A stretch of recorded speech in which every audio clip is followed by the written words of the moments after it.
वैराग्य विद्या निज भक्ति योगा शिक्षार्थमेक पुरुष पुराना श्री कृष्ण चैतन्य शरीर धारी कृपां बुद्धिर्यतमहं प्रपद्ये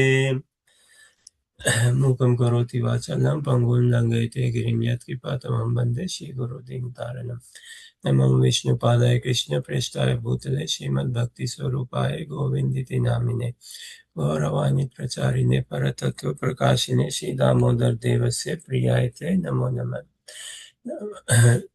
वाञ्छाकल्पतरुभ्यश्च कृपा सिन्धुभ्येव च पतितानां पावनेभ्यो वैष्णवेभ्यो नमो नमः जय श्री कृष्ण चैतन्य प्रभु नित्यानंद श्री अद्वैत गदाधर शिवासादि गौर भक्तविंद हरे Krishna Krishna Krishna Hare Hare Hare Ram Ram Ram Hare Hare Hare Krishna, warm welcome everyone in the study of Krishna consciousness. We continue our study of Krishna consciousness. As we were discussing, it is extremely rare to be a Krishna Bhakta. To be a Krishna devotee, to be practicing Krishna consciousness is extremely rare. More rare than being a Krishna Bhakta is actually to be a Gauranga Bhakta. To be a Mahaprabhu Bhakta is even more rare.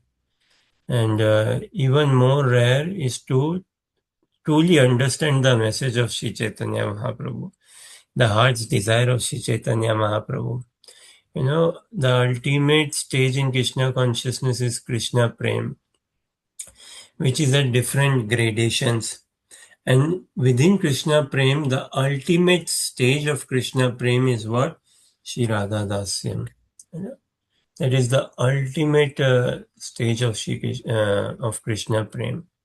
And it is extremely, extremely, extremely rare to be able to understand Shri Radha Dasyam, to appreciate Shri Radha Dasyam, to practice, to desire for Shri Radha Pad Sevanamritamaho Taddatumesho Bhavan. Srila Sridhar Maharaj, he composed a poem. He composed a poem for the pleasure of Srila Bhaktisiddhanta Saraswati Thakur and Guru Parampara Acharyas. He composed Shri Bhakti Vinod Viraha Dashakam. And in that hymns of prayers, in the 9th verse, is like glorifying his spiritual master Srila Bhaktisiddhanta Saraswati Thakur Prabhupada Maharaj. And he's begging and asking that Shri Radha Pad Sevana Mrita Maho, that yearning, hankering, crying, begging, asking for the servitorship of Srimati Radha Rani. Tad Datum, kindly give it to me. Isho Bhavan, you are capable. You are capable to give. You are definitely capable to give. Krishna से तुम्हार कृष्ण दीते पारो. You have it and you have the capacity to bestow it, give it. So he's praying, asking, begging. Likewise should be our prayer towards our Gurudev, our spiritual master. If we can be one-pointed towards our spiritual master, if a disciple can be one-pointed towards his spiritual master, only then he can attract the mercy of the entire Guru Parampara. Not by jumping over one spiritual master. So it is extremely rare to be a Krishna Bhakta, even more rare is to be a Gauranga Bhakta, and even more rare is to be a practicing Radha Dasyam, desiring, aspiring, understanding, and finding one's affinity in Radha Dasyam, towards Radha Dasyam. Now, for us to enter into a mode of Krishna, practicing Krishna consciousness, of entering into Sri Radha Dasyam, overall, our attitude, personal, it boils down to our personal attitude in Krishna consciousness, and not just in Krishna consciousness, in life overall, our association and our attitude, one's association and one's attitude. And what sort of attitude? Humble attitude, genuine humility. In society, every one of us, we maintain, or most of us, most if not everyone, most of us maintain a to-do list. Neha, Andrew, Amanda, Chaitanya, Sadari, Anuja. Maybe you all also maintain a to-do list, na? Could be in writing, in written, or in your mind somewhere. But we all carry a to-do list. But there are very few in this world who carry a to-be list. Want to be. To do so many tasks to do. I've got this task to do. I want to attain this. I want to attain that thing to be done and all. But to be list is very rare. And in that to be list, what to be list? To be humble. That's quite rare. Like we say, na, there are two things in life. Now one can see for oneself. Either we experience humility or we experience humiliation. There's humiliation. We all have experienced so many times humiliation in life. And it is Krishna conscious journey, it is Krishna conscious message, it is Krishna conscious practice, which will be a journey of from humiliation to humility. That journey, everyone experienced it. Arjuna, he went through it. His journey is no less than, his journey is exactly like a journey of humiliation to humility. Dhruva Maharaj, humiliation to humility. Many devotees we see this, no? And these are eternal associates of the Lord. Again, no? Arjuna was not illusioned, he was put into illusion by the will of Krishna. But we are wanting to be, no? Krishna chose Arjuna, and that was Yogmaya's arrangement to put him under Maya. Likewise, Prahlad Maharaj or others like Parikshit Maharaj, that was Yogmaya's arrangement that, okay, he goes into the ashram and puts a dead snake around the neck of this sadhu. Otherwise, Parikshit Maharaj, pure devotee of the Lord, what business has he got to do a thing like that? No? So, for us, we experience humiliation quite regular, I would say. All of us experience humiliation in life. But because of lack of good association, because of lack of being in the company of wise people, sadhu, we do not know how to transform that humiliation to humility, or how to become humble. We experience defeat, upset, low morale, all of us, discouragement. But a humble person, he can never experience discouragement. He will never be discouraged. A humble person will never experience defeat. A humble person can never be defeated. A humble person can never experience upset. He won't be upset. And humility, like we heard from our Gurudev once, he said, like, love is the most talked about emotion phenomena in this world, but the least understood or the most misunderstood. See the irony or paradox? Something which is so talked about, so discussed in the society, everyone is directly, indirectly seeking for it, but it is the least understood or the most misunderstood. And humility is also not much talked about, we guess, we feel, and it is also quite misunderstood.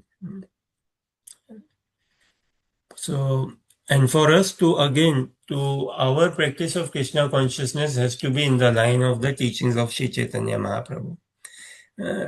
to understand the teachings of Sri Chaitanya Mahaprabhu. Exactly according to that. And in that line of teachings, how Rupa Goswami understood Mahaprabhu's desire and propagated Mahaprabhu's desire. Na? So for us, although rare, but it is not like it is not practical or impossible. Rather, Mahaprabhu wants us to be Gauranga Bhakta, wants us to be Radharani Bhakta, wants us to attain Shri Radha Dasya. And the requirement, what we have to, the neck bead we wear, na, Tulsi neck bead. So likewise, we have to wear this humility throughout. Without being humble, there is no entrance in the kingdom of the Lord. And what to speak of entrance in the divine realm in the Nikunja Seva, no? So humility is what we need to really focus or understand. So now Mahaprabhu tells us the sutra for humility, na?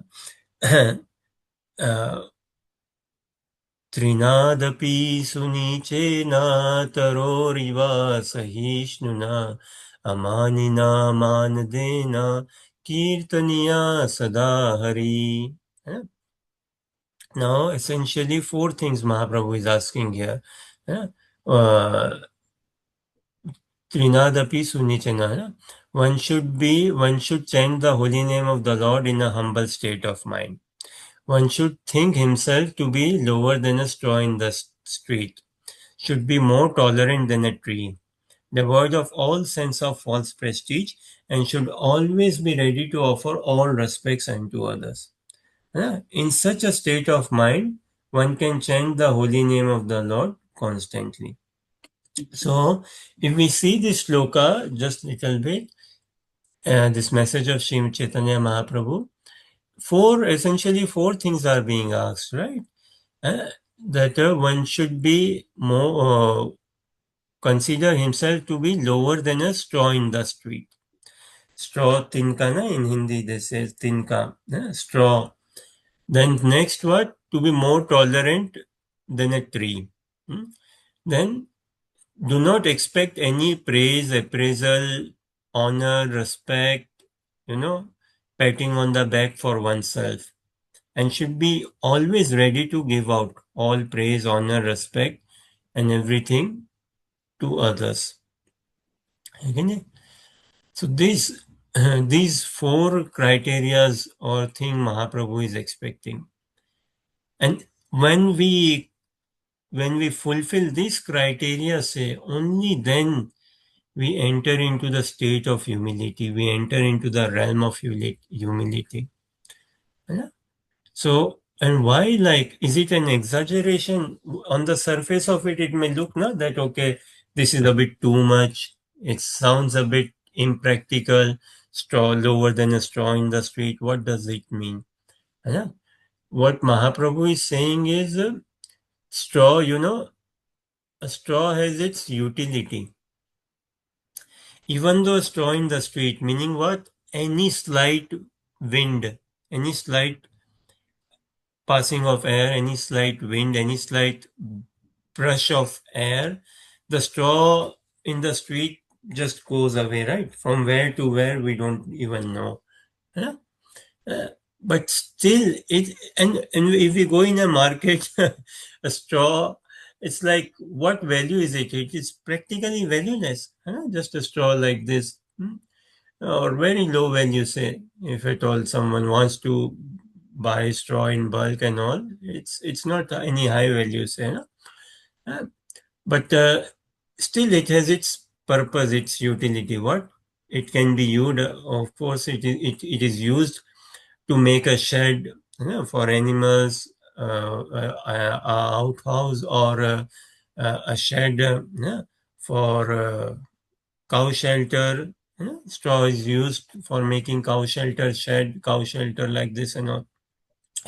So even though it is quite negligible in value, or even though it can be just like dispersed like anything, but still it has got its utility. Trinadapi sunichena taroriva sahishnuna. To be more tolerant than a tree. Now the life of a tree, we understand, depending on what tree, how long, But such a this austere life, standing, you know, and experiencing all seasons, heat, rain, cold, wind, sun, all seasons, and throughout the trees to there give out only tolerating and giving out, and fruits it gives, shelter it gives, shade it gives. Then you can cut the trees, branch trunks and all that also, yes, make wood, use that wood, fire, furniture, whatnot, or use that wood for paper. So many things come out of it, and never objects, never revolves, giving out, giving out, giving out throughout. Yeah, more tolerant than a tree. Uh, grass, grass is so tolerant. When we walk over it, it bends down, and then okay, comes up without any this retaliation. And do not expect any honor for ourselves, and should be ready to give all respect unto others. In such a state of mind, we can enter into Krishna consciousness. We can chant the holy names of the Lord constantly. Now we see parallel to it, same as Krishna is also doing or did, in when he had the dialogue of Bhagavad Gita. When he had the dialogue with Arjun in Bhagavad Gita 1865, Krishna says, "Na manmana bhava mad bhakto, madhyaji mam namaskuru, mam evasyasi satyam te pratijani priyosi me." So four things there also Krishna is asking, that give your mind to me, become my devotee, and always think of me, become my devotee, uh, worship me, offer your pranams to me, obeisances, your homage to me. Similar, these four things Mahaprabhu also asking. Now, for us to enter into this desire of Krishna, that we always think of him, become his devotee, worship him, and offer our homage or obeisances to him, we have to become humble. Uh,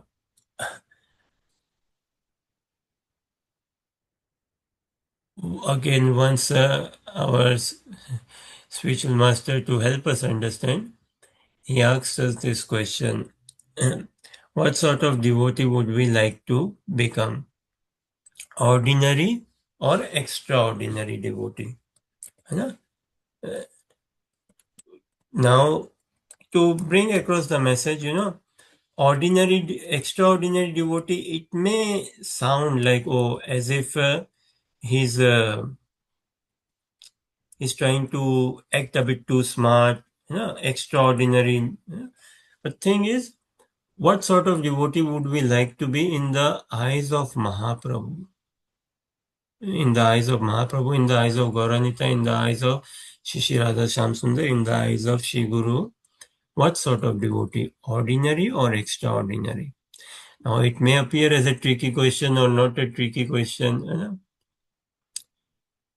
but some of you would have already heard this question. Any thoughts?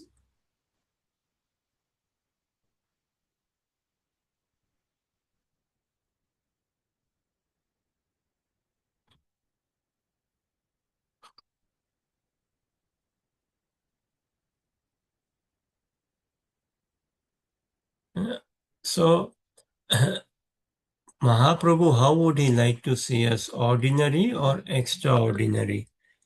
Okay? So,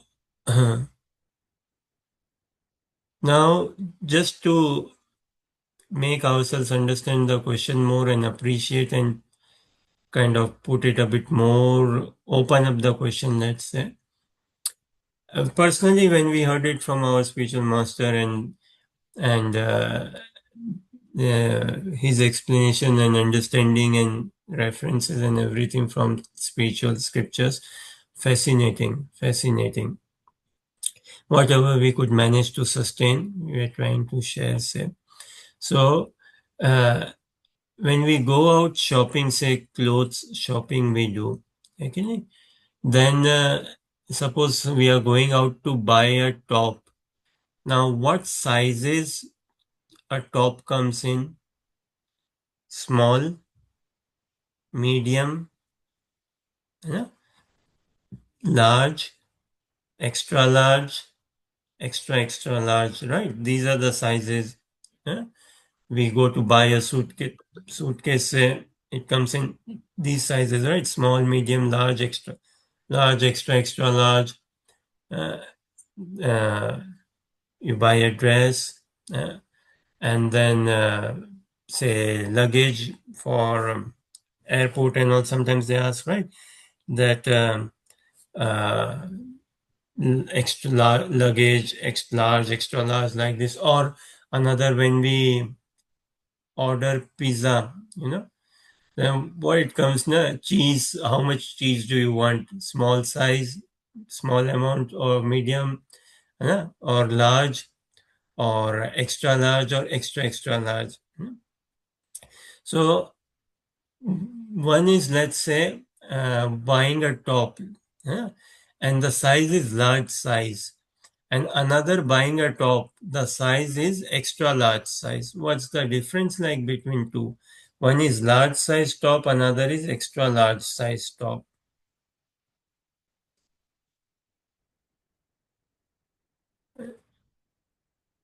The large size top is large, but extra large size top is what? More larger than large. Fair enough. Yeah.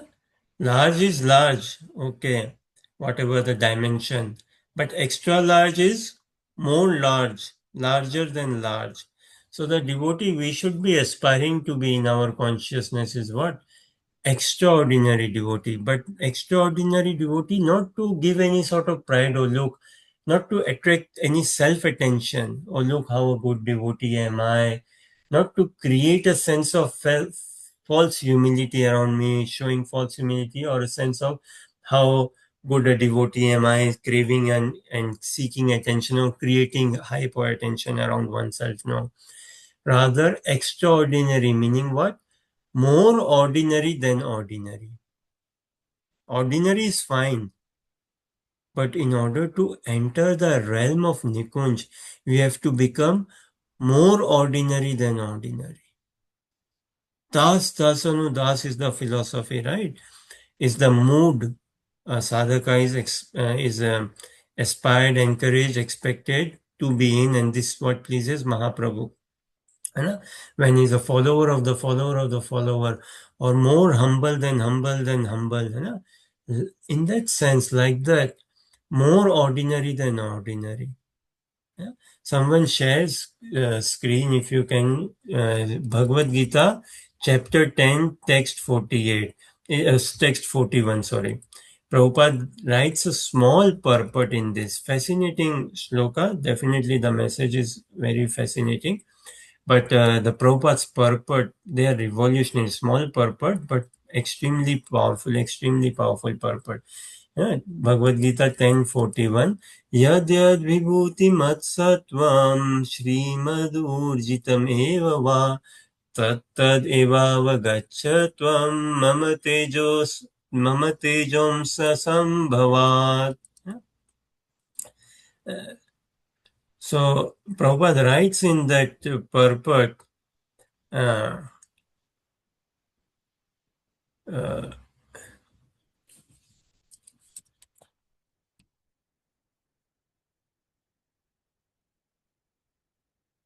Prabhupada writes in that purport, we can see it from our screen or somewhere. Like Krishna is saying, Yad Yad Vibhuti Matsatvam, Srimad Urjitam Eva Va, Tatta Devava Gachatvam, Mama Tejas Amsa Sambhavan.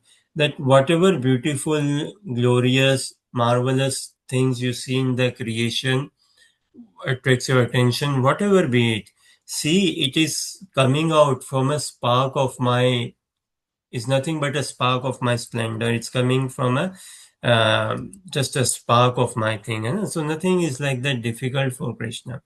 And in that purport, Prabhupada writes, I think two sentences only. In the last sentence, Prabhupada writes, anything extraordinarily beautiful should remind us of Krishna. Yeah? Anything extraordinarily opulent, beautiful, it should remind us of Krishna.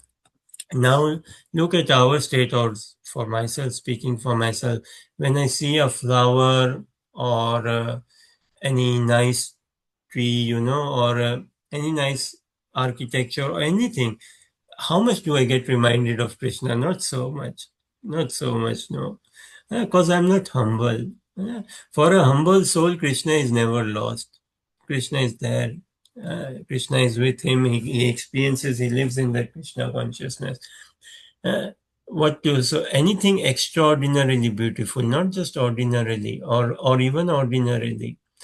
Pro- Thing is, if I live in that humble consciousness, then I can appreciate and I can see it throughout. That's the way I can appreciate and see it throughout altogether. Humility again is the core. So these four things are being asked again. There's a scope for the straw in the street. There's a usage of the straw. Then there is a usage of tree, definitely grass. They all have the usage. Amani na mandena, not expecting any honor for myself and ready to give honor to everyone. Now, all these four are Herculean tasks. None of them are easy. Like okay, uh, to be tolerant, more tolerant than a tree. Consider oneself lower than a straw in the grass in the street, and not expecting honor and always ready to give honor to others. These are all a Herculean task. But before we go into understanding the more humility on devotees' part and from scriptures, actually, I can share screen. I have another laptop, a different laptop. From this current laptop, I cannot share screen, but one second, we are just opening. Da-da-da-da. So, once it comes, whenever we'll share. Say. There's a 10th canto, 89th chapter of Srimad Bhagavatam, है ना? That is, don't remember the chapter's name, but in that chapter, um, Vyasdevji, Sukdev Goswami, he brings about this pastime that Krishna shows humility of the Lord, how humble Krishna is. So, uh, Brahmaji's son, Bhrigu Muni, yeah? Bhrigu Muni, he he has some dialogues with other saints and all, and they come up with a plan that okay, amongst Brahma, Vishnu, and Shiva, who is the most powerful, who is most exalted, elevated, top, है ना? Who is great, who is the greatest. So they wanted to set this, understand this, and establish this rule. Okay, who is the greatest amongst Brahma, Vishnu, and Lord Shiva? So Bhrigu Muni, Brahmaji's son, he comes across a proposal. He puts a proposal. He conducts a test. He says, "Okay, I will personally make this test. What test I will do? I will annoy three of these personalities. I will trigger them, annoy them, poke them, disturb them, create trouble for them, and let me see how they react or respond. And then accordingly, I will check." This actually comes in again 89th, second last chapter. 10th canto has 90 chapters, second last chapter of Srimad Bhagavatam. So with this mood, aim, agenda, Bhrigumani, he goes ahead. And what happens? He sees Lord Brahma coming into an assembly. And Bhrigu Muni coming in, seeing that Lord Brahma is coming into an assembly, into a hall, Bhrigu Muni, he just stays seated wherever he was sitting. He stays seated. He looks at Brahma. He looks at Brahmaji, and he makes a bit bad face. Bad face is in like he's upset or no, as if like a bit insulting sort of face. Seeing but not seeing properly, or definitely not seeing with respect, not giving respect. And Vedic culture states that when a elevated personality, you see him coming, one should give up their seat, one should stand up, as a mark of respect, show this gesture. But Bhrigu Muni does nothing. Even in society we see now, okay, prime minister or some person comes, then okay, stand up, rise, like this, in court, when the judge appears, everyone is called, okay, rise, the judge is coming. So Brahmaji coming into the assembly, into the hall, but Bhrigu Muni, he does not stand up. What to speak of standing up? He looks at Brahma and starts little bit frowning. He does not speak any gentle words, but his expression is very like he's as if he's insulting Brahma. And Lord Brahma, seeing this, he becomes angry. Lord Brahma loses his control. And Lord Brahma becomes angry, and he also uh, looks Bhrigu Muni with red eyes and becomes upset, disturbed by it, all of it. So Bhrigu Muni notices it, and he gets to know, okay, this much is the tolerance level, or he moves on. Okay, fine, I've seen Lord Brahma now. Uh, Then he goes ahead. Where does he go? To Kailash, Mount Kailash, where Lord Shiva resides with his consort, Srimati Parvati Devi. है ना? So Bhrigu Muni, he goes to Kailash and seeing Lord Shiva. Now Lord Shiva sees Bhrigu Muni coming towards him. They are brothers also. So Lord Shiva, when he sees like, okay, he's my brother and he's coming, Lord Shiva becomes very happy. And he's like seeing him come. Lord Shiva also takes steps towards Bhrigu Muni, wanting to embrace him, touch him, embrace him, hug him, and like genuinely, yeah, lovingly, he goes smilingly. Now, Bhrigu Muni, as he comes closer towards Lord Shiva, what does Bhrigu Muni do? He speaks bad words. He speaks rude, foul, insulting words to Lord Shiva. He says, how dare you come close to me like this? Hmm? And what are you thinking? You're extending your arms to embrace me, hug me. Have you taken bath? Have you showered also? And look at yourself, how you dress so shabbily, like, and you smell. And how can you even think that I will embrace you? Why will I embrace you? You are so dirty. He speaks very rude, offending words like this. Go away. Uh, and having had your darshan, I will have to go take bath now. You know who I am? I'm a clean saint. So like this, he speaks very rude, offending to, hurting to Lord Shiva. And Lord Shiva also gets agitated, becomes upset, becomes angry. And so much so angry that he wants to beat Bhrigu Muni. But Parvati comes in and calms him down. Hmm? Parvati comes and calms him down. This is again all Srimad Bhagavatam, what we are saying. Hmm? Then he goes even further towards Lord Vishnu. So Bhrigu Muni, when he sees Brahma, he does this test. When he sees Shivji, he does this test. But the level of test is increasing. And now he goes to Vaikuntha, towards Lord Narayan to meet him. And he goes there and he sees Narayan. Now he's taking rest. Narayan is resting and Lakshmi ji is there at his feet, massaging Narayan's feet. Now Bhrigu Muni going there, such quickly he enters and he goes straight away. And what does he do? He literally kicks the chest of Lord Narayan. He puts his feet and very hard, very strong, with force. He beats the chest of Lord Narayan and to wake him up. And Lord Narayan wakes up, and Bhrigu Muni, while beating the chest of Lord Narayan, he speaks very harsh words, strong, harsh words, offending, insulting to Lord Narayan, and calls him lazy. You are lazy, you are crazy, you are laid back, irresponsible, like this. That you just need is sleep. You are just self-centered, lazy. You don't care what is going on in the universe, what is happening, what not happening. So irresponsible you are, and gives a big kick on Lord Narayan's chest. Now you see, the level of test is increasing. To Brahma, he did not speak anything. He offended Brahma, but just through in his mind, and Brahma got agitated. He offended Lord Shiva, but through words. Huh? Mind, and that mind came into words, thoughts, he put it into words, and Lord Shiva was triggered. He goes to Lord Narayan. Now in mind, words, action, and through action, words also in acting, and physically he's insulting Lord Narayan. And you know what is Lord Narayan's reaction?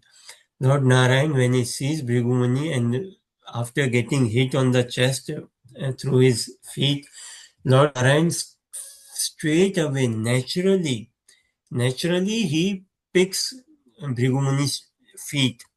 And the first thing he asks Bhrigumuni or tells him is, "Oh, Bhrigumuni, uh, I think he says, welcome, welcome, so nice of you coming, so lovely seeing you."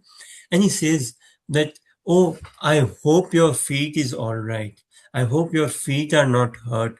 My chest is very hard. I'm a very hard-hearted person. My chest is very hard. I hope that my chest has not caused pain to your feet. Let me massage your feet." He starts massaging Bhrigu Muni's feet. And Bhrigu Muni is having this encounter. Oh, things turn upside down for him altogether. Complete upside down. He never expected, anticipated, thought in his wildest dream that such would be the reaction of Lord Narayan. है ना? And he understood, okay, Lord Narayan is the topmost personality. Of course, this test is not a way to understand who is the topmost personality, scriptures say. But what again, through Bhrigu Muni, we are being taught the humility of Lord Narayan. And to which Lord Shiva has no problem, Brahmaji has no problem. Even Lord Shiva and Brahmaji proclaim that Krishna is the supreme personality of God and Narayan is the supreme personality of God. And through this, we understand, yes, look at the nature of Krishna, look at the nature of Narayana. And lots of verses like this in Srimad Bhagavatam, like Arjuna, what is his humility? He was not willing to fight. Krishna wanted this fight to happen, but he was not willing to fight Arjuna. Krishna spoke with Arjuna, and Arjuna was so convinced. And what did he say? That karisye vachanam tava. है ना? नष्टमोह स्मृति लब्ध्वा तत्प्रसादात् मयाच्युत स्थितो अस्मि गता संदे करिष्ये वचनम तव.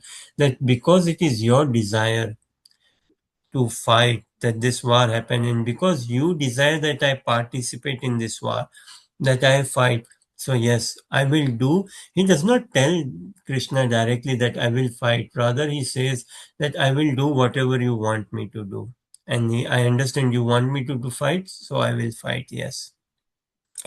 So that is humility coming out of his comfort zone. Arjuna came out of his comfort zone and fought for the pleasure of Krishna altogether. Yeah. He he completely his own desires gave it up, whatever be it. Was he comfortable fighting, not so comfortable fighting, whatever it was, this is what Krishna wants, and I will employ myself to be used in this. That is humility. For the pleasure of Krishna, he killed thousands, he killed millions, and he fought valiantly for the pleasure of Krishna. So this humility, we see how Krishna is so humble.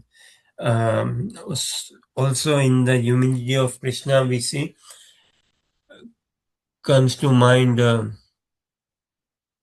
this Lord Narayan pastime, Ambarish Maharaj, ninth canto of Srimad Bhagavatam, है ना? We all are aware of the pastime, but little bit say, speaking of the pastime, uh, what happens? Ambarish Maharaj, he performed this Ekadasi fast with his wife and other personalities. He performed the Ekadasi fast, and Durvasa Muni, he suddenly comes into the scene. He comes into the picture, as in he comes where Ambarish Maharaj is has done the fasting, and now it is the next day, the Dwadasi, and Ambarish Maharaj is making the Brahmanas break their fast. He's making the guests, the devotees, and everyone. He's feeding them. He's making them break their fast, and he's waiting. Once everyone has had, then he will break his fast. Him and his wife will break their fast. At that time, when time comes for him to break his fast, him and his wife, Durvasa Muni comes in the arena. And Durvasa Muni tells Ambarish Maharaj that get a plate of prasadam ready for all of us, him and his 10,000 disciples. They come and they tell that, okay, get prasadam ready for us. We will also break the fast. We are now, or we get prasadam ready for us. We will go and take a dip in the river. Yeah. We'll go and take a dip at Yamuna, and after taking bath and doing our Gayatri, we come and we take prasadam. Okay. So now the time is approaching of the fast breaking time. Now Ambarish Maharaj is a bit in a dilemma. What to do? Should I break the fast or not break the fast? Durvasa Muni and his disciples have come. If I break the fast, it will be a bad gesture. Muni will get offended. He's a guest, he's a Brahmana. He will get offended, and it is not good manners, it is not good etiquette that, okay, I break the fast, I start eating honor prasadam, and then I don't feed them. Say, so what to do? And then same time, if I do not break fast also, it is not respect towards Ekadashi Vrat also. So he takes a suggestion from the assembled Vaishnavas. And they say that, Maharaj, you king, you Maharaj, you drink water. You drink some water, that ways your fast will also be honored and Durvasani should not get offended. So Ambarish Maharaj then, uh, based on the directions, instructions given by the Vaishnavas, he drinks water. And that way his fast is also honored and Ambarish Maharaj should not get offended. But what happens? Ambarish Maharaj, he returns with his disciples. He gets to know while Ambarish Maharaj is having the bath through his mystic potency, he gets to know that, okay, while Durvasa Muni is having the bath, through his mystic potency, he gets to know that Ambarish Maharaj has broken the fast. So Durvasa Muni then, what does he do? He pulls a demoness from his hair. He pulls a demoness from his hair and orders or sends the demoness, go and kill Ambarish Maharaj.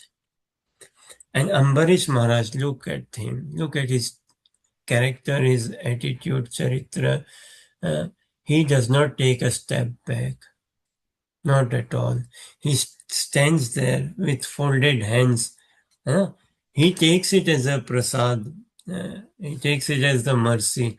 That Durvasa Muni has sent this for my own purification, and he takes it as the mercy only. He does not retaliate. He does not fight back. He just holding hand and he's standing there. Now, demoness comes closer to hurt Ambarish Maharaj or to kill Ambarish Maharaj. And at that moment, what happens?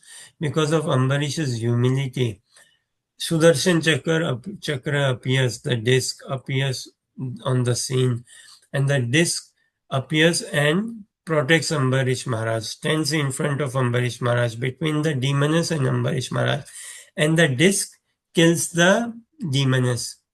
The disc kills the demoness.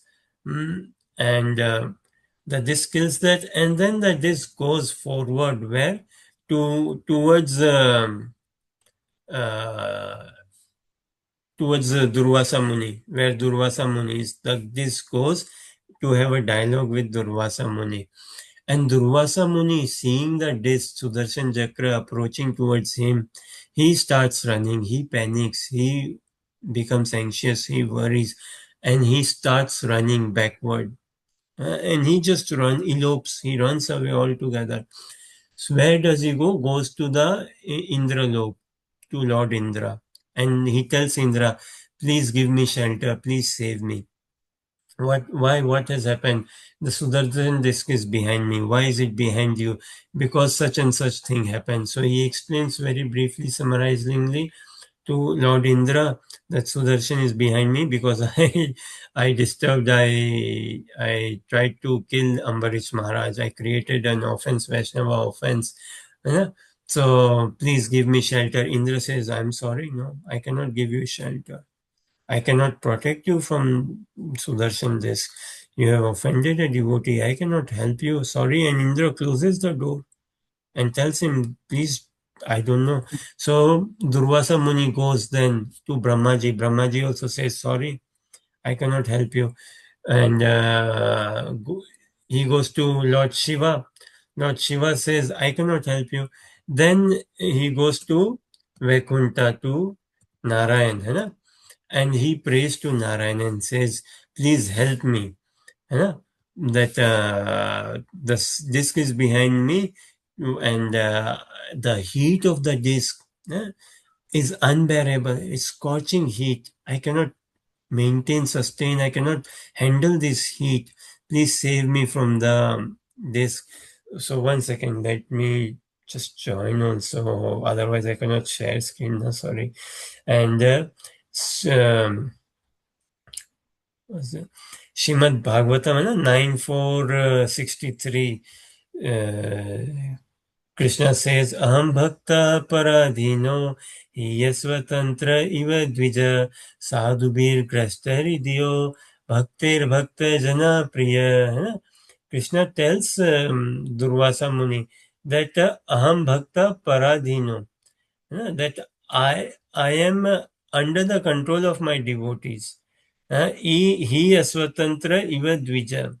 Sadhubir grasta hridayo bhaktir bhakta janapriya. That I am not in control. I don't have this control. I am controlled by the devotees. So I cannot help you in this instance. You want help, then you go to Ambarish Maharaj, whom you have offended.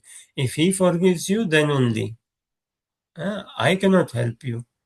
So then Durvasa goes to Ambarish Maharaj, and he asks for forgiveness to Ambarish Maharaj. And Ambarish Maharaj lovingly, he's still waiting, by the way.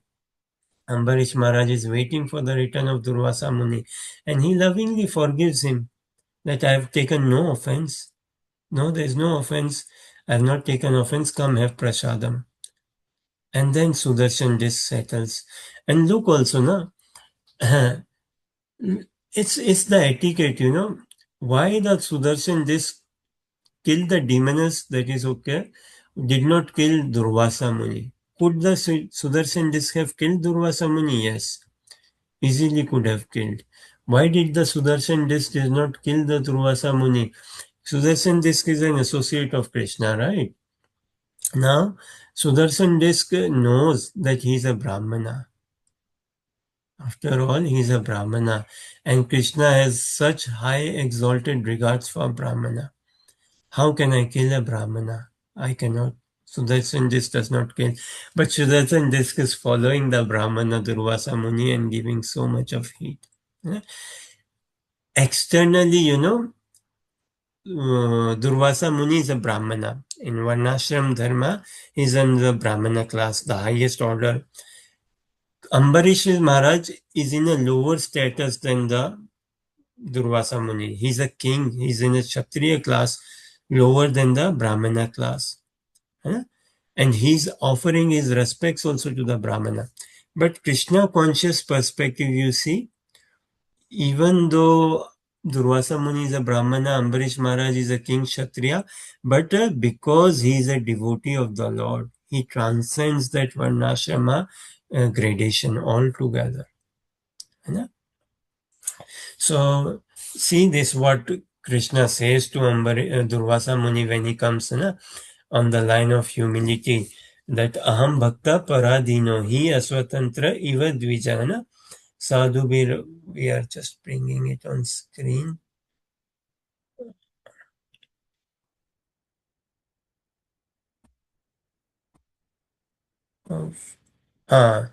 So please read translation, those who can read. Neha, will you be available? Read Neha translation. The Supreme Personality of Godhead said to Brahmana, I am completely under the control of my devotee. Indeed, I am not at all independent because my devotee are completely devoid of material desire. I sit only within the cores of their hearts. What to speak of my devotee? Even those who are devotees of my devotees are my dear are very dear to me. We need role model in life, isn't it? And who better role model than Krishna? Hai na? But we cannot emulate Krishna. We cannot emulate. No, we cannot. But how Krishna is like, look, is in continuation. Krishna further says, na, in this pastime, that the pure devotee is always within the core of my heart, and I am always in the heart of the pure devotee. My devotees do not know anything else but me, and I do not know anyone else but them. Okay? So such is humility, such a Sripad Sanatan Goswami in Brihad Bhagavad Mrita. Sanatan Goswami Pad, he writes that humility is synonymous to love. Krishna has so much love for his devotee na, that he tells Durvasa Muni, I just know nothing but to love my devotees, and my devotees also know nothing but to love me. And that's the relationship I share with them. I have with them. I cannot help you in this case, not at all.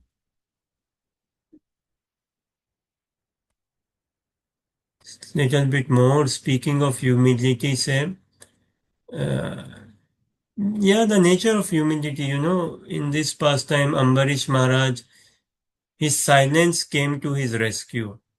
Now he was silent, he stood there still, but he was silent consciously, willingly, happily. He was not silent because of some pressure. He was not silent because his mind was saying speak, but because of his nature or lack of confidence, he was not able to speak. No, his mind was also saying be silent, intelligence saying be silent, his consciousness saying be silent. And he stood silent, folded hands, no retaliation. You know, there's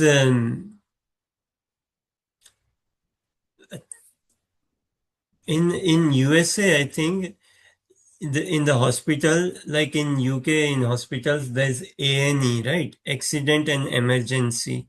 Huh? In USA, there's in the hospital there is ER. Now I don't know. ER, does it stand for emergency room or emergency something? Huh?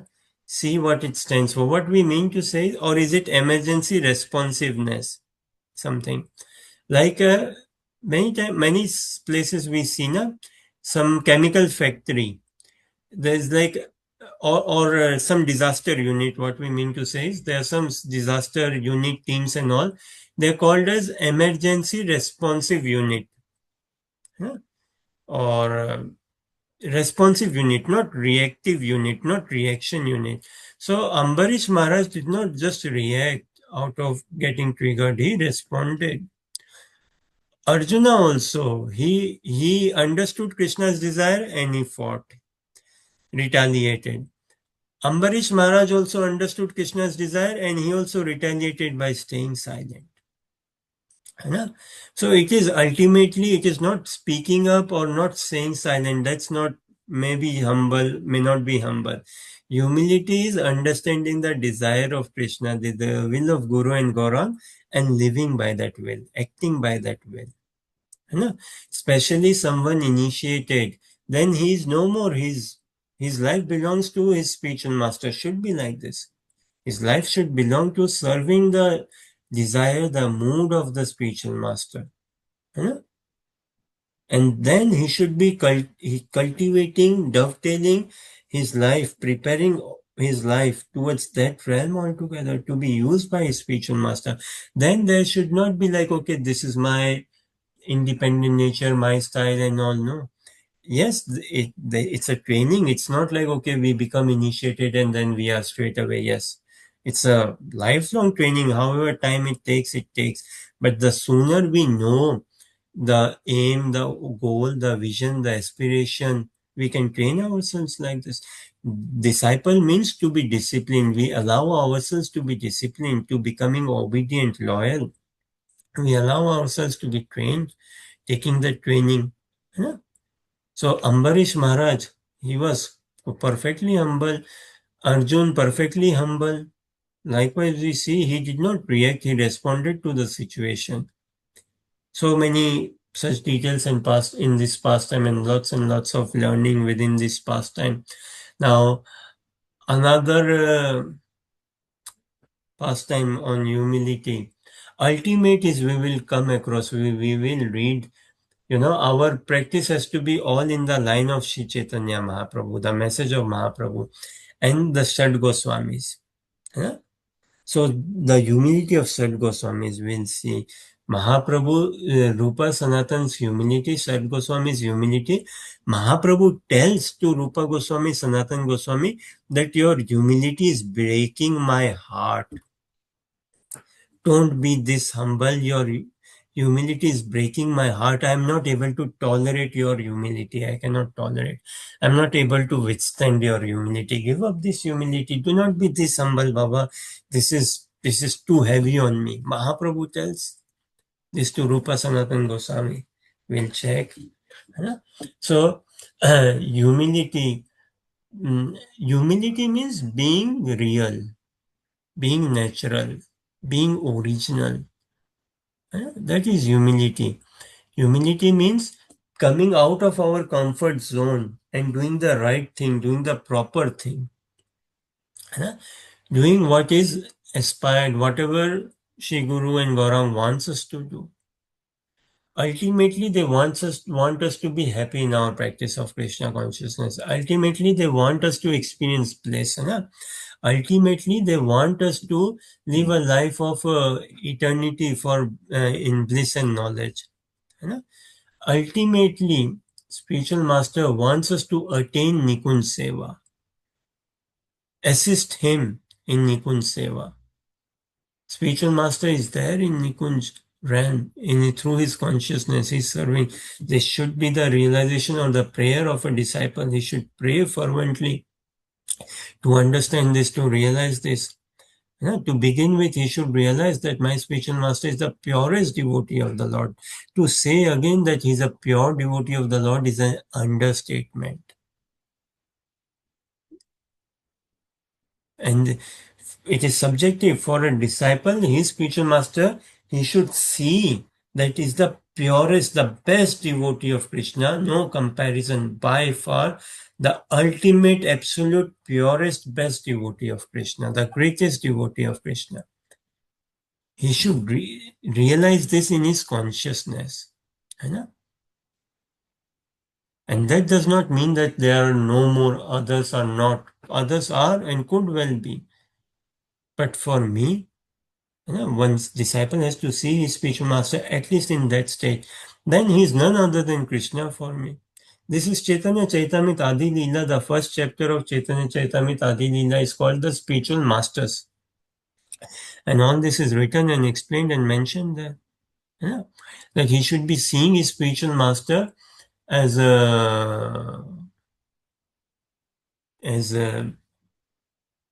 Sakshat Krishna, as the Supreme Personality of Godhead. Yes, he's the manifest roop of Krishna. He's the Swayam Bhagwan for me. He's Sevak Bhagwan also and Swayam Bhagwan. Is the original personality of Godhead for me, for the disciple. And furthermore, he should be seeing his spiritual master as Srimati Radharani, as a Shri Guru Roop Swamini. That Radharani has appeared to me in the form of my spiritual master. And then he should, now this all is by mercy, just in theory, if we learn, read, or get to hear, it's definitely good. It's definitely, as we said, it's rare to be a Krishna devotee. It's rare to be a Mahaprabhu Bhakta. It's even rare to be exposed to Radha Dasyam. Even more rare is to understand Radha Dasyam. Even more rare is then, after being exposed, understanding, wanting to understand, understanding, to appreciate Radha Dasyam. Even more rare. Even more rare is to appreciate and to actually practice, to actually beg, cry, to practice. It's extremely rare, extremely rare. What will make it happen is mercy only. And one-stop shop of mercy is the lotus feet of spiritual master. That thing. So to realize in consciousness that yes, my spiritual master is Shri Guru Rup Swamini to me. Radharani appeared in the form of spiritual master to me. It's not like, okay, then we don't worship Radha Krishna. No. It's not like, okay, we don't need Radha Krishna. No. But spiritual master Radha Krishna have expanded or extended themselves in the form of spiritual master.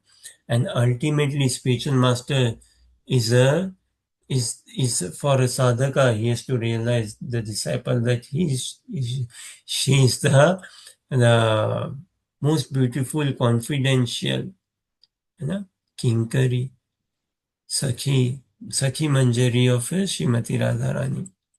That, and it is only by becoming humble. So another on humility, see, the Narad Muni, he he he goes to see Krishna, and Krishna sees that I'm having headache. Narad Muni, oh, you are having headache. How can I help? So Krishna tells that to go to my devotee and get the raj, the dust of the feet of my devotee. I will apply it on my head and that will help me. So Narad Muni says, okay, fine, I will go and get you the dust of your feet of your devotee eh, and bring to you ASAP, straight away. Just quickly I will get it. So he goes out to get the dust of his devotee. Now look, Narad Muni himself could have told Krishna, Krishna, I am your devotee. Take the dust of my feet, you will become happy. But no, your headache will be released. But no, he does not do. So he goes and where? He goes and he meets some brahmanas and he tells brahmanas that you are saintly people, you are brahmanas, pure worshippers of Krishna. He is having headache, and brahmanas know Narad Muni. So Narad Muni says, he's having headache, give me the dust of your feet. Krishna wants this. He told me to get the dust of his devotees feet. You are his devotees, and that will cure him from his headache. So those brahmanas, they folded hands and they told Narad Muni, please do not tease us, do not mock us, or do not play prank with us. No, no, no, we cannot give you the dust of our feet. This is untrue. Krishna cannot have a headache, and also if he is having headache, this is not the cure. This will put us in sin. This will be a sin. है this will be a duskriti for us, not a sukriti. This is not a good act which we will do. This is a bad act we will do, and we will have to go to hell for this. So we cannot give you. Please, please, Narad Muni, don't play with us like this. Okay, so Narad Muni, fine, he moves on. He goes to Braj and he meets the gopis there and he tells the same to the gopis. And the gopis says, okay, Krishna wants is having headache. He wants the dust of our feet. Take, take how much dust you need. Take this. Take the Raj of Vrindavan. Take the dust. And Narad Muni takes it. And Narad Muni says, are you not scared of going to hell for this, giving the dust of your feet to Krishna? Do you not feel scared you will go to hell? The gopis reply, Are Baba, to cure Krishna's headache, if we have to go 10,000 times to 10,000 hells, we don't care. We are happy to go. If this is what releases Krishna from his headache, we are happy to do. Huh? That is humility. Arjuna also, he was not willing to fight. And if we study Bhagavad Gita, we will notice as after surrender also, still he was hesitant.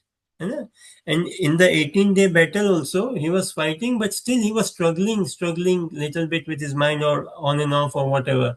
But still he was committed, he was disciplined, he was loyal. Krishna wants this fight to happen, and I engage myself. Krishna wants it to happen, I engage myself. So humility, it's sarvatra, throughout Bhagavad Gita, Bhagavatam. We see humility of Dhruva Maharaj, the the airplane, Vaikuntha plane comes to pick up Dhruva Maharaj. Okay, you have performed this austerity and everything. The time has come, and to go to Vaikuntha. And Dhruva Maharaj, what does he do? He takes shower. He goes and pays his obeisances to the nearby devotees, saints in the ashram where he was staying, and he asks for forgiveness, and he seeks their blessing. And the Vaikuntha uh, servants, those who have come to pick Dhruva Maharaj, they are there. Associates of the Lord, they are there, they are waiting. And then Dhruva Maharaj asks them, tells them, where is my mother? I cannot go without my mother. I have to look after my mother. बाप रे, look, है ना? And the servants of the Lord, those Vaikuntha airplane carriers, they say that Dhruva, look, your mother is already on that Vaikuntha carrier and she's on her way to Vaikuntha. We knew this you would ask, or our Lord already told us that take another carrier for Dhruva's mother and bring her also. So such humility. Dhruva is not getting any puffed up. Oh look, I have made it. I have done it. Yes. No, nothing like that. No sense of arrogance. You know, as our Shri Guru says that acknowledgement is liberating and claiming is bondage. So humility means complete acknowledgement, throughout acknowledging, appreciating, hankering, desiring. That is humility. But the blockage will come when we start claiming. If I claim, so our stalwart acharyas, they are all above the thinking platform or calculation platform. More so thinking as in calculating platform. How pure have I become? Oh look, I've come a long way. I now chant 16 rounds. I can chant in one sitting. है And I chant without seeing my phone. I can fast Ekadashi, full fasting I can manage now. I've read Bhagavad Gita, Bhagavatam, I've done this course, that course. Becoming free from all such calculation mentality. And humility is to see, not to see how far have I come, rather to realize how far have I got to go. Yeah. It's not how much distance have I covered, rather how much have I not covered or I have badly begun. A humble soul will never, what to speak of claiming outwardly, externally, in his mind, he will never entertain, he will never convince himself, he will never think that I've progressed a lot. Not at all. You know? See the humility of Sri Chaitanya Mahaprabhu. Just some we'll see, and then maybe we'll this Chaitanya Chaitamit Madhya Leela, chapter 12, Gundicha, cleaning of the Gundicha Mandir, the temple, cleaning of the Gundicha temple before Rath Yatra. Madhya Leela, chapter 13 is the Rath Yatra pastime, and the chapter before that, I believe, we believe. So there's this devotee Damodar. Now Mahaprabhu, Nityanand Prabhu, and others are uh, encouraging Mahaprabhu to meet the king, Pratap Rudra. King is a very devotee, a very good devotee, and they are encouraging the Mahaprabhu. Somehow they are bringing the glories of the king to Mahaprabhu, that he is not a Vishaya Sakta king, he is not a worldly king who is engrossed in sense enjoyment. No, he is a good king. So please meet him. And they arrange, and Mahaprabhu says that, okay, fine, you want me to meet the king, but my servant, what will they think that, oh, look at Mahaprabhu, or what will society or my servant think and say? Was it Damodar or Jagadananda Pandit? Don't remember now. but says like, what will they see and say that Mahaprabhu, I'm meeting this king, I need to take their permission or something. Then the devotee replies, we believe Damodar Pandit or what says, Yadyapi Ishwar tumi param swatantra. यद्यपि ईश्वर तुम्ही परम स्वतंत्र तथापि स्वभाव होय प्रेम परतंत्र हाँ? यद्यपि ईश्वर तुम्ही परम स्वतंत्र तथापि स्वभाव हो प्रेम परतंत्र. That although you are the supreme controller, you are supremely powerful in full control, but out of your nature of loving nature towards your devotees, you are so disposed that you become controlled by them. है ना? Andrew Amanda read translation. See, Although you are the Supreme Personality of Godhead and are completely independent, still you are dependent on the love and affection of your devotees. That is your nature. huh? Just quickly we see this. I think, yeah, Damodar Pandit replies. है ना? If we see Damodar replied that, my Lord, you are the fully independent Supreme Personality of Godhead. Since everything is known to you, you know what is permissible and what is not permissible. Yeah, see Mahaprabhu saying, I shall not meet the king at the request of all the devotees. Hmm? Sorry, I'll read from 24.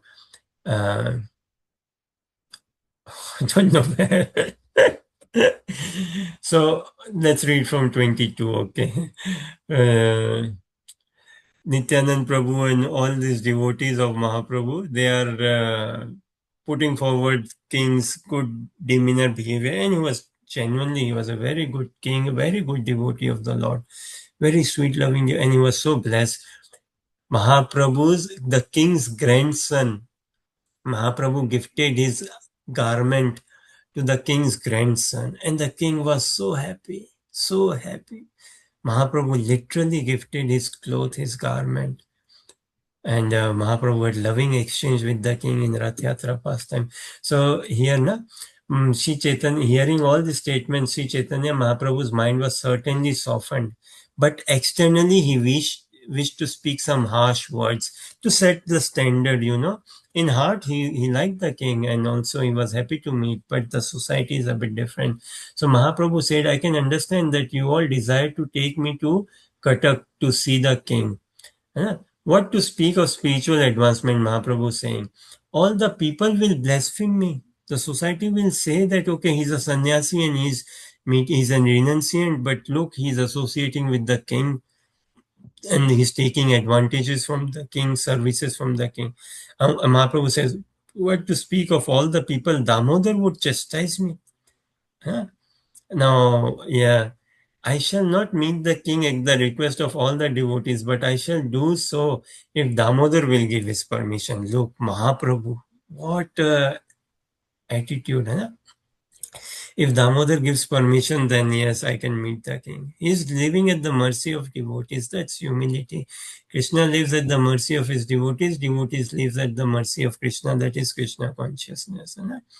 Damodar replied, my lord, you are the fully independent personality of Godhead. Since everything is known to you, you know what is permissible and what is not permissible. I am merely an insignificant jiva, so what power do I have to give directions to you? By your own personal choice, you will meet the king and I shall see it. Huh? The king is very much attached to you and you are feeling affection and love toward him. Thus, I can understand by virtue of the king's affection for you, you will touch him. And although you are the Supreme Personality of Godhead and are completely independent, still you are dependent on the love and affection of your devotees. That is your nature. This is humility. This now just one more we will read and then we'll see that passage, the Rupa Sanatan's humility, how it is. Now this in sheer humility, Radharani, what she experiences, or Mahaprabhu experiences in Radha Bhavana, complete humility. We see this. ऐ दीन दयाद्र नाथ हे मथुरा नाथ कदावलोकस्ये हृदयं त्वदवलोककातरम् दयितभ्राम्यति किं करोमि अहम्. Now Mahaprabhu experiences different moods. Radharani's mood, it cannot be fully understood. Na? The ecstasies Radharani experiences, na, in her Radharani, Krishna, they are supremely humble. What to say? Radharani's nature mood transforms from prem to man to sneh to uh, pranay, rag, anurag, bhav, mahabhav. है ना? Then that mahabhav further transforms, है ना, into rude mahabhav, adhirude mahabhav, है ना? Further transforms into modanakhya mahabhav, madanakhya mahabhav, further. So Radharani says, "O my Lord, O most merciful Master, O Master of Mathura, when shall I see you again? Because of my not seeing you, my agitated heart has become unsteady. O most beloved one, what shall I do now?" Just like in humility, only one experiences love in separation. Without that, one does not experience. Without humility, there is no love in separation, which is experienced. Huh? And without that, there is no Krishna consciousness. Without feeling the pang of that separation, there is no Krishna consciousness. And you read this translation. This is Mahaprabhu experiencing in Radha Bhav. And what pure demonstration of humility, see. Sri Chaitanya Mahaprabhu continues, "My dear friends, I have not the slightest tinge of love of Godhead within my heart. When you see me crying in separation, I am just falsely exhibiting a demonstration of my great fortune. Indeed, not seeing the beautiful face of Krishna playing his flute, I continue to live my life like an insect without purpose." This Mahaprabhu experiencing in Radha Bhav. And little bit of these moods, we see it in the Srimad Bhagavatam when Uddhav comes to Vrindavan. In the 10th canto, 47th chapter of Srimad Bhagavatam, Brahmar Geet, Uddhav has a dialogue with the gopis, and Radharani is also included. Other gopis also there. Radharani is included. Radharani, Uddhav and gopis, they have a dialogue. Oh, and the pain Radharani experiences in separation from Krishna. Seeing that, the humility of the devotees, Uddhava, he realizes why Krishna has sent me to Braj, to do such a favor on me. And Uddhava also, like, he's a Jnani Bhakta of Krishna. he's in Sakhya Bhav, Dasya Bhav, Mishrit, and he's Jnani Bhakta of Krishna. So Uddhava had the association of Krishna in Dwarka, and he knew, okay, Krishna takes advice from me. Krishna used to take advice, definitely political advice, societal advice, financial advice, how to run the kingdom, all of this, and some moral advice from Uddhava, and Uddhava used to give him good counsel, and Uddhava was brilliant like anything. The disciple of Brihaspati, the teachers of the demigod, Brihaspati, his first class disciple Uddhava, and so meticulously intelligent Uddhava. He literally used to give advice to Krishna, and Krishna used to take Uddhava's advice. So Krishna then requested Uddhava, go to Braj. He told, go to Braj, and my parents, please meet them and console them and tell them that I am fine and I'm a bit occupied, I'm stuck, but I will be returning soon. Uddhava goes and sees the state of Nanda Baba and Yashoda, and he's like seeing them, their state, their position. Yashoda, she did not speak at all when Uddhava came. She was fully drenched in tears only, did not speak at all. And Nand Baba somehow managed to speak. Uddhava, welcome him in the house, ask him water or like that, somehow managed to speak, had some dialogue. And it's like Uddhava is so confused. He never experienced overwhelm in his life before. But coming to Vrindavan, Uddhava experienced what is overwhelming nature. What does an overwhelming love? What does love mean? And how does one experience overwhelming love? And then coming to Vrindavan and seeing Nanda Baba, Yashoda, and the gopis, Uddhava experienced what does humility mean. You know? He's like, I am stuck. If I tell Nanda Baba, Yashoda, that Krishna is your son, do not cry for him, then also I am stuck. And if I tell him continue crying, you know, then also I am stuck. Why? Because when Krishna sent Uddhava, told that make sure that my parents do not cry and make sure that gopis do not cry. So Uddhava, when he entered Vrindavan, fine, yeah, I will give. I'm a, होते हैं ना, like I'm very good with diplomacy. I'm very good with handling emergency situations, tricky situations.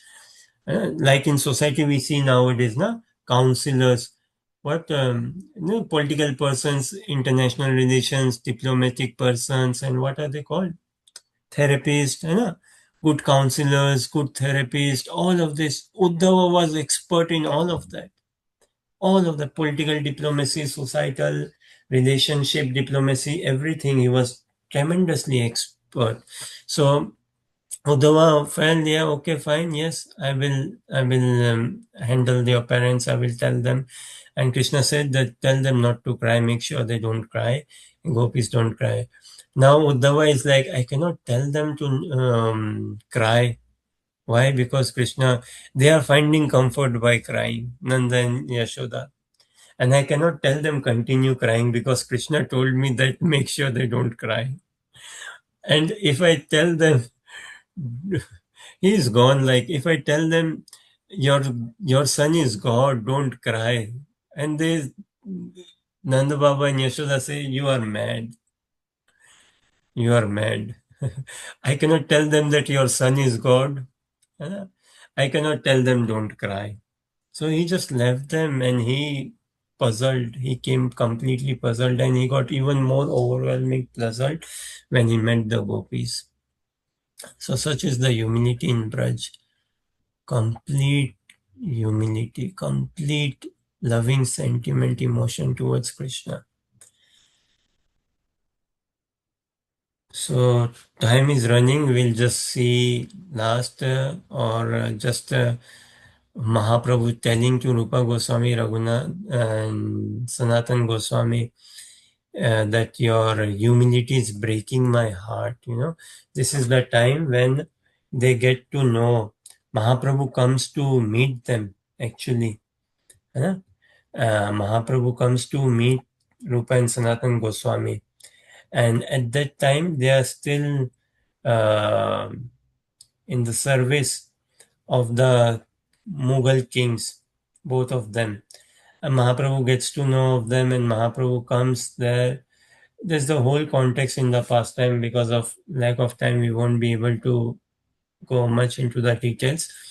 But overall, Mahaprabhu meets them, and we just read a bit and see. So I will share screen. We can just read a bit and share.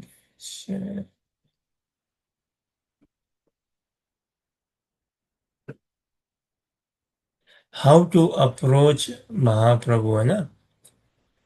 So maybe we can read from text 183. Neha, Andrew, Amanda, and myself, we can read one by one. Neha, would you be okay to read 183?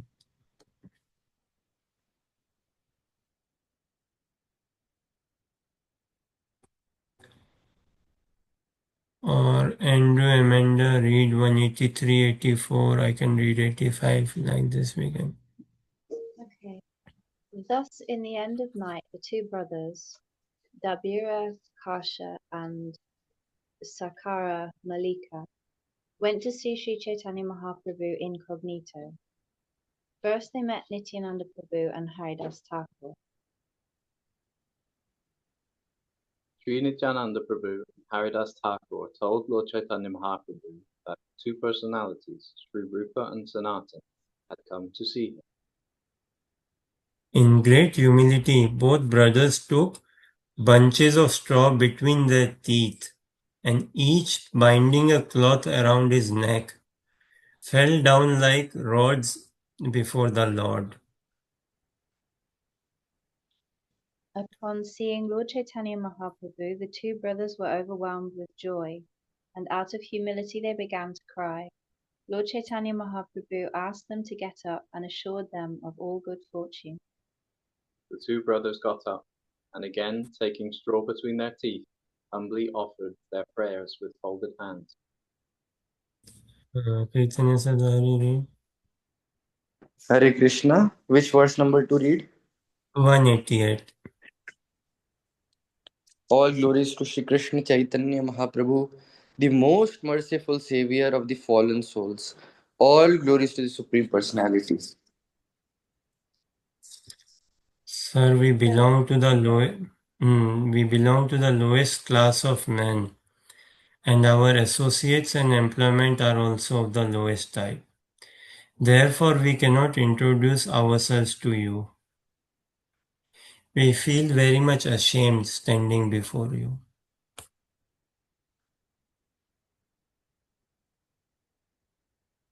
Dear Lord, let us inform you that no one is more sinful than us, nor is there any offender like us. Even if we wanted to mention our sinful activities, we would immediately become ashamed, and what to speak of giving them up? The two brothers submitted. Dear Lord, I have incarnated to deliver. You have incarnated to deliver the fallen souls. You should consider that in this world there is none so fallen as us.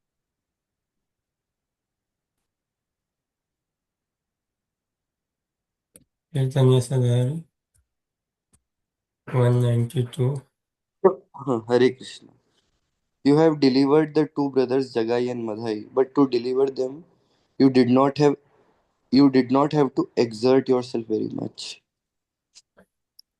The brothers Jagai and Madhai belong to the Brahmana caste. Now look how they are positioning themselves before Mahaprabhu, and they are showing the like Jagai Madhai, they are good. Na? That brothers Jagai and Madhai belong to the Brahmana caste, and their residence was in the holy place of Navdeep. They never served low-class persons, nor were they instruments to abominable activities.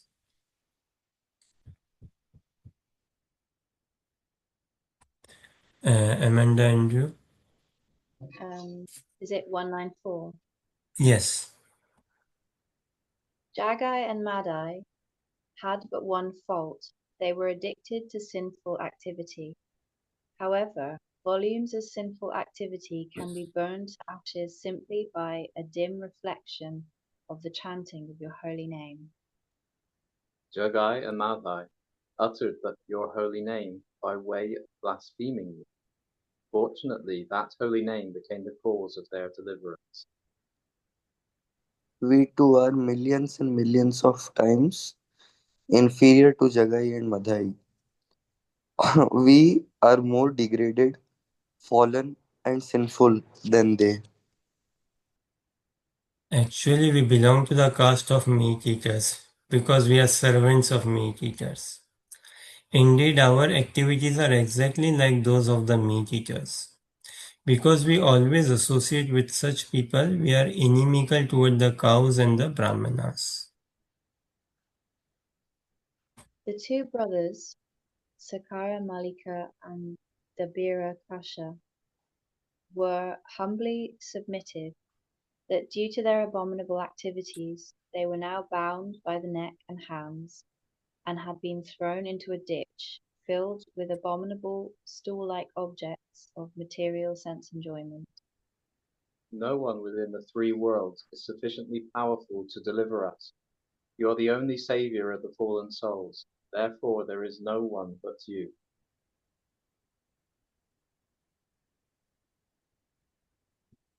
Chaitanya Sadari, 200. If you simply deliver us by your transcendental strength, then certainly your name will be known as Patita Pavan, the savior of the fallen souls. Let us speak one word that is very true. Plainly hear us, O merciful one. There is no other object of mercy within the three worlds but us. We are the most fallen. Therefore, by showing us your mercy is most successful. Let the power of your mercy be exhibited throughout the entire universe. Let us submit one piece of information before you, dear Lord. It is not at all false, but is full of meaning. It is this: if you are not merciful upon us, then it will be very, very difficult to find more suitable candidates for your mercy. We are very depressed at being unfit candidates of your mercy. Yet, since we have heard of your transcendental qualities, we are very much attracted to you. Indeed, we are like a dwarf who wants to capture the moon. Although we are completely unfit, a desire to receive your mercy is awakening within our minds. By serving you constantly, one is freed from all material desires and is completely pacified. When shall I engage as your permanent, eternal servant, and always feel joyful to have such a fitting master? After hearing the prayer of the Bir Khas and Sakar Malika, Sri Chaitanya Mahaprabhu said, "My dear Dabir Khas, you two brothers are my old servants."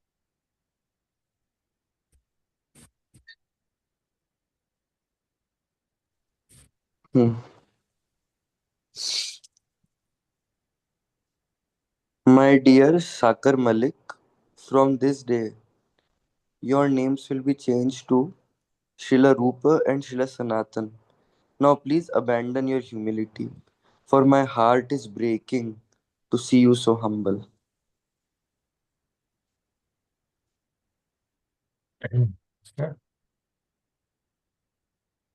We can read one or two more or two, three.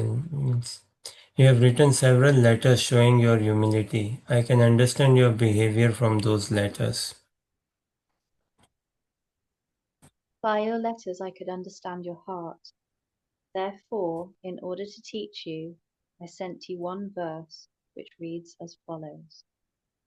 If a woman is attached to a man other than her husband, she will appear very busy in carrying out her household affairs, but within her heart she is always relishing feelings of association with her paramour.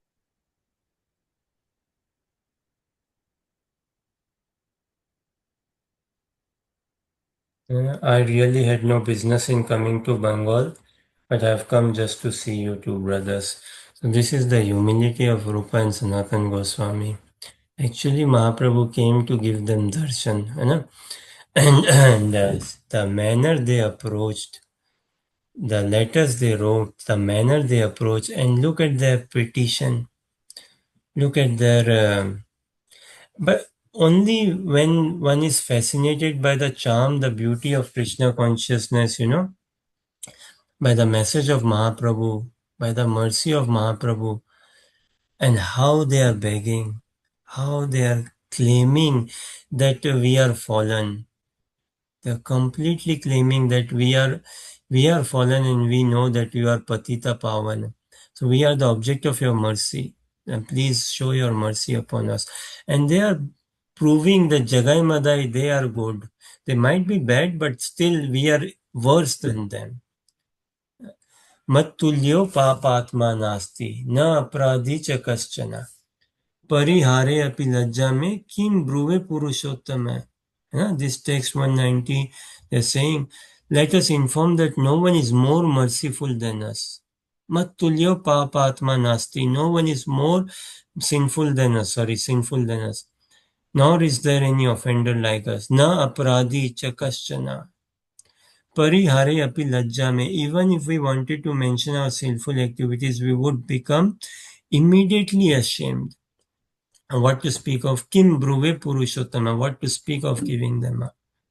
Just such is the attitude of, and this is genuine, this is not fake, this is not like coming up with good words or poetry or writing or to look good or sound good to appear good. No, this is the genuine humility. And Mahaprabhu says to them that give up this humility, get up both of you. Your humility is breaking my heart. Huh? Wow. Mahaprabhu tells them, now please abandon your humility, text 208, na? For my heart is breaking to see you so humble. So our Rupa Sanatana Goswami, the learnings they gave us is what?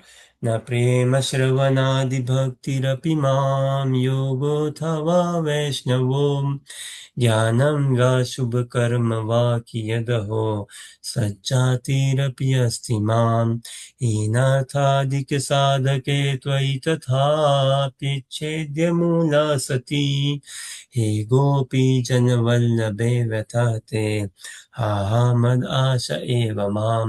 These are our Goswamis. They are teaching us. They are disowning, denouncing, disclaiming. I do not have any na prema shravan adi bhakti rapimam. No love, no hearing, no chanting I do, no reading I do. I have no knowledge, no qualification, no yoga performance, nothing. Nor I come from a good family. No culture, no nothing I have got. But just only hope I have. The only thing I have is hope because I know हे गोपी जन वल्लभ यथाते हा हा मदाशा एवं माम. I know that हीनार्थादके साधके त्वयि तथा. I am fallen and I know that you are merciful towards the fallen. And I genuinely know I am fallen. So now please kindly bestow your mercy upon me. It's just when will you bestow that mercy? I know you will be merciful towards me, but when? That when is killing me. That when will you bestow that mercy is killing me. Societally, a bit example, suppose we are driving a car and the police person catches us or, some small mistake we did, say some small mistake unknowingly. Then we start crying, we start begging, airport security checks us, we have to catch the flight. Some small mistake we did unknowingly. Law says, okay, you will be expelled from getting this flight and all. We will cry, we will beg, we will say, okay, please, sorry, what not, na? But if we can genuinely, the way to advance in Krishna consciousness is experiencing this humility only, is knowing that how fallen I am. That understanding that paradox that I have nothing but to cry, nothing but to beg for mercy. So Shri Guru, we heard from him that it is simple to be happy, but difficult to be simple. It is simple to be happy, but difficult to be honest. It is simple to be happy, but difficult to be humble. how do we become humble? And the question still remains, perhaps, how do we become humble and how do we sustain humility? Reading, hearing, chanting, all this will help us become humble. Will keep us sustain also humility, but the real thing is coming across a person who is truly humble, finding a person who is humble, a devotee who is humble. Yeah?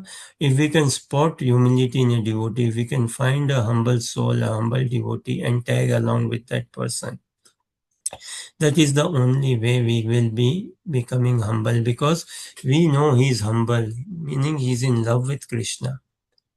Through his humility, he is demonstrating the love of Krishna, how much he is in love with Krishna, and the glory of the Vrindavan, the glory of Goloka, glory of the message of Godhead. He is broadcasting all through his humility. So if I tag along with him, that is guaranteed becoming humble. Guru mukha padma vakya chittite koriya kya arna koriya mane asa. Shri Guru charane rati ei se uttama gati ye prasade pure sarvasha. Yeah? So if we can find a person, a devotee who is humble and tag along with the devotee, we will become humble and we will stay humble forever. बोलिए हरे कृष्ण कृष्ण कृष्ण हरे हरे, हरे Ram Ram Ram Hare Hare.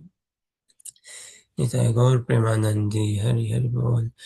Any thoughts, questions, comments, or any addition or thing to say or share, please? Don't know if there is any answer, but this Hare Krishna. Kirtanya says, Hare Krishna. Hare Krishna, Thank you Prabhu. very much. Yes, Andrew? Thank you so much for a wonderful class and all of the nectar which you have thrown our way. I was reading the other day about Prabhupada was asked the question, how do you become humble and maintain it? And he said, become aggressive. To become humble is to become aggressive for Krishna. So I think along the same lines as what you're speaking, that we, if we do as best we can, follow the instructions in the Shastra, like as Krishna's given, and follow the spiritual master, if we become, strong towards that, aggressive in that, then that is humility. Yeah, it's developing that greed, na? In society also we see some of the societal examples there of the society. They do not fit directly well in Krishna consciousness, but still they help us understand. In society, if we come across a greedy businessman, greedy politician, they say, is not the saying, greed is like drinking sea water. Yeah, the more you drink, the more thirsty one becomes. Greed is never satisfied. Yeah. Political people, just saying in society, businessmen, politicians, or anyone for that matter, so much greed that it is never satisfied. Like greed for name, fame, money, comforts, this, that. But how to, one who has become greedy for darshan of Krishna. Lord Brahma, Krishna shook hands with Lord Brahma. In Chaturshloki Bhagavatam we see. But as we say, to be a Krishna Bhakta is rare. Even rare is to be a Gauranga Bhakta. It is rare to enter into Radha Dasyam or understand Radha Dasyam. And if we are not fascinated, if we are not greedy for it, we will miss out. We will miss out. So how to become greedy? The one, all it boils down is to association.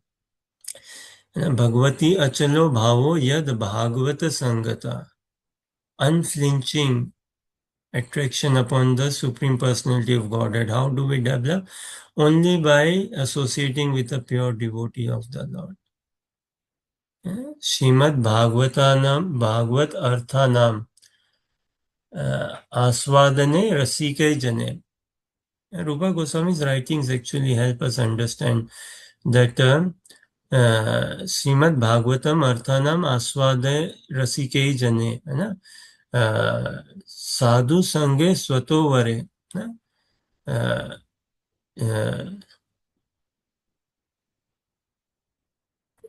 in good association, in good association, snigdhe sadhu sange sato vare. That is where we can understand this message or become humble. Sajatiye ashaya snigdhe sadhu sange sato vare. So finding that like-minded devotee and being in tune, in connection with that like-minded devotee. And this is mentioned in Bhagavad Gita, Bhagavatam throughout. Hare Krishna. Yes, Andrew Amanda. Hare Krishna, Saki. Mm. Fascinating. Thank you so much. I've been really excited for this.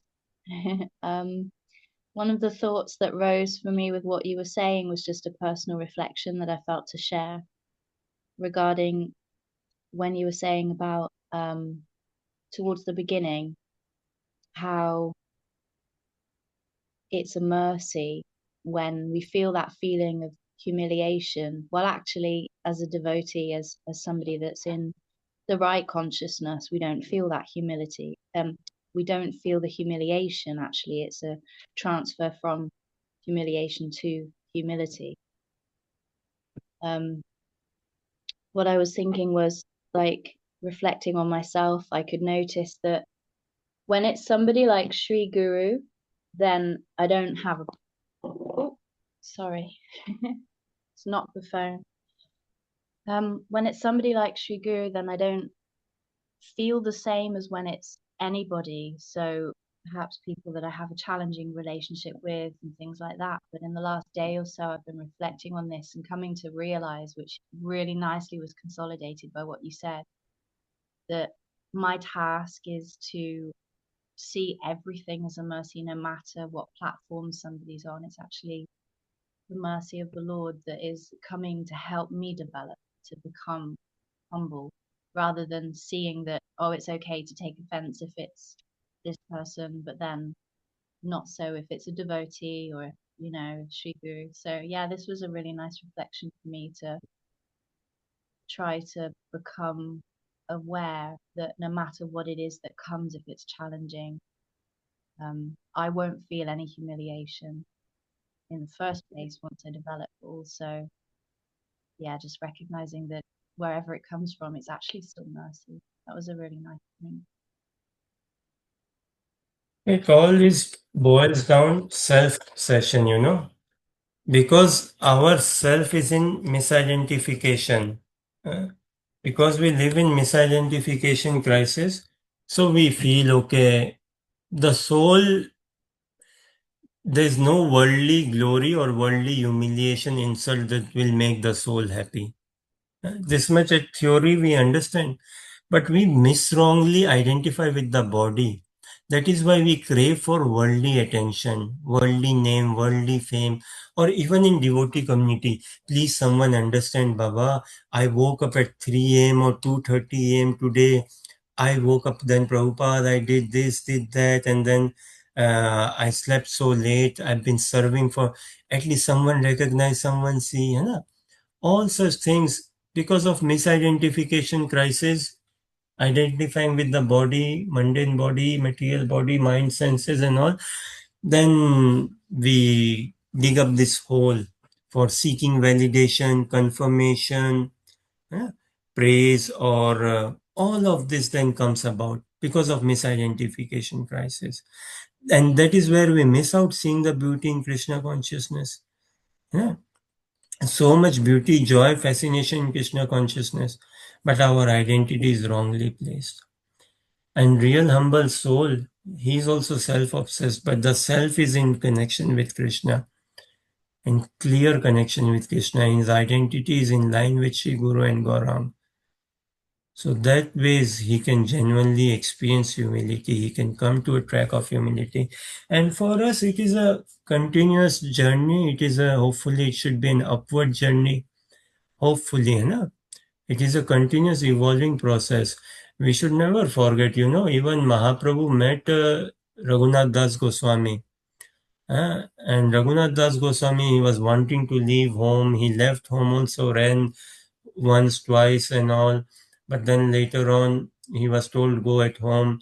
Then he got married as well. And Mahaprabhu told him that when your time will come, you will grow, you will grow. But for now, like this, and Mahaprabhu told him, gradually practice Krishna consciousness. So for us, we should be patient, calm, not getting any disturbed, discouraged, understanding that yes, we have come a long way, no doubt, and we should be grateful. And yes, we have a long way to go also. And we try to relish Krishna consciousness as much as we can.